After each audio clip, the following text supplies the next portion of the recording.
If you think of, as a child's growing, the foundations that are being laid for its life, you can mess these up with one simple word, one wrong action.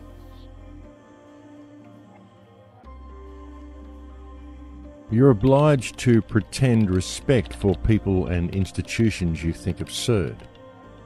You live attached in a cowardly fashion to moral and social conventions you despise, condemn, and know lack all foundation.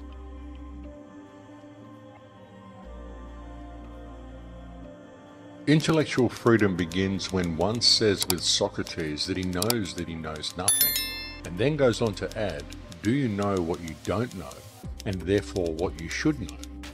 If your answer is affirmative and humble, then you are your own teacher. You are making your own assignment, and you will be your own best critic. You will not need externally imposed courses, nor marks, nor diplomas, nor a nod from your boss in business or in politics. One of the things that I've found throughout this life is that the more I know, the more I realise how little I actually know. Have you ever asked yourself what you truly know to be true about anything? There are so many mysteries in this world, and there are so many things that are simply not what they seem, and attempting to find an answer to the human predicament and a way out of the human predicament is a path that is fraught with misdirection and distraction. If you have one of these or something like it, take it out. I'm predicting pretty close to 100% saturation. Look at that. I'm right. Probably 90% by now. It's the first thing you do in the morning. When you hold up and you wake up, check your little robot. It's on your body for almost the entire day. And the question is, are things unfolding the way they should as a natural result of the human intellectual evolution or human spiritual evolution? Or is humanity simply being led into a certain direction whereby they think they are becoming freer, but really what is happening is they're becoming more controlled? Right now, the system is attempting to evolve humanity through technology, so we can live in the Orwellian brave new smart grid that's being built all around us. This means people who are already asleep in a society largely run on falsity and deceptions, illusions, will be taken a step further away from themselves. I've often said on the show, truth is subjective depending on what you want to believe, and that belief is the enemy of knowledge. These are two really important things. And something else I've always said is that you can have no stake in the outcome. So a lot of the stuff that I've said in the shows, I've known it to be true, but but I've never really known why I said it and known the significance of why I've been saying that. But now I do. A lot of things have been made clear for me. But how can you have a globe, and how can you have a flat, and how can you have a holographic universe? Because that's the reality. The globe universe, or the globe Earth, the flat Earth, the holographic universe, the fractal universe, the electric universe, they all fit together, and they all coexist at the same time. And I'm going to try to explain to you how that works at the moment. The Earth that we live on is a globe. It's a beautiful globe Earth. But the Earth that we operate on is also flat, and I'm going to try to explain this to you, how it works, because again, it depends on what you believe. Belief is subjective. Truth is subjective depending on what you want to believe. And you can have two truths. It depends on what your belief system is. And it looks at how virtual reality is created as well. We think it's going to be all these computers we build and they're going to transfer our consciousness into a mainframe and rah. Yeah, they are. That's what they want to do. But the question is how they're going to do that.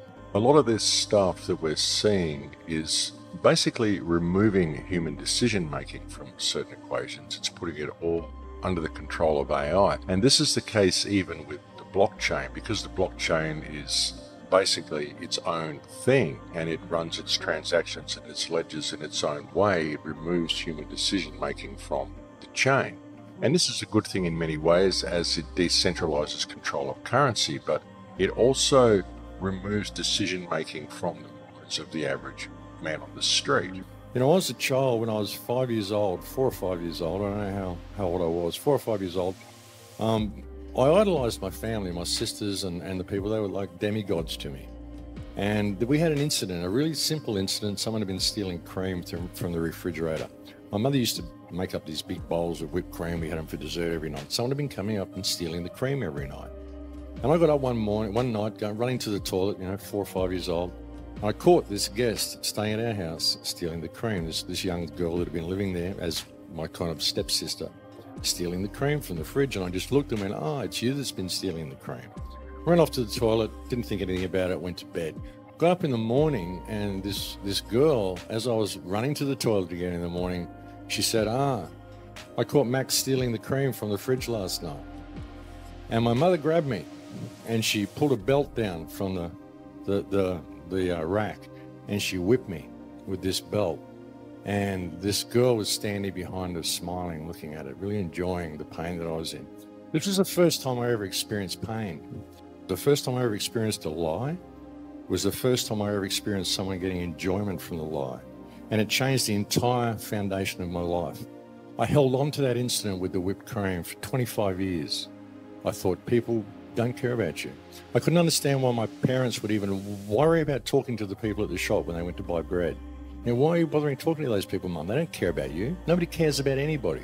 Nobody cares about anybody. That's the way I thought life was. Because I woke up as well when I was 4 years old to the fact that something was terribly wrong. When I discovered my parents had to buy land, I was profoundly disturbed by the fact that we couldn't go and live in the forest because we had to buy the land to live there. And I couldn't understand why we had to buy the land. We got so addicted to technology that 9 out of 10 people today experience something called phantom vibrations. This is when you have your phone in your pockets and you thought it vibrated, you pull it out, there's nothing. People looking at these little pieces of silicon in various sizes, not really communicating with each other, communicating with their little robot buddies. Is this where we're going next?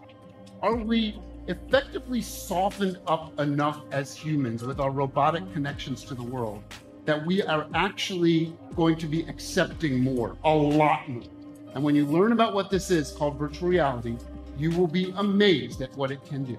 You imagine the control that comes over people's minds with that. And we've seen this as well with the introduction of so many new disabilities. ADD, ADHD, anything that isn't normal, anything that isn't perfectly mainstream, a child walking between the lines completely, any type of free thinking is being classed as a disability. Any type of stress is being classed as a disability. So we're creating a culture whereby more and more people are becoming more and more stressed, and so more and more people are becoming disabled, in inverted commas, in the eyes of the legal and economic system.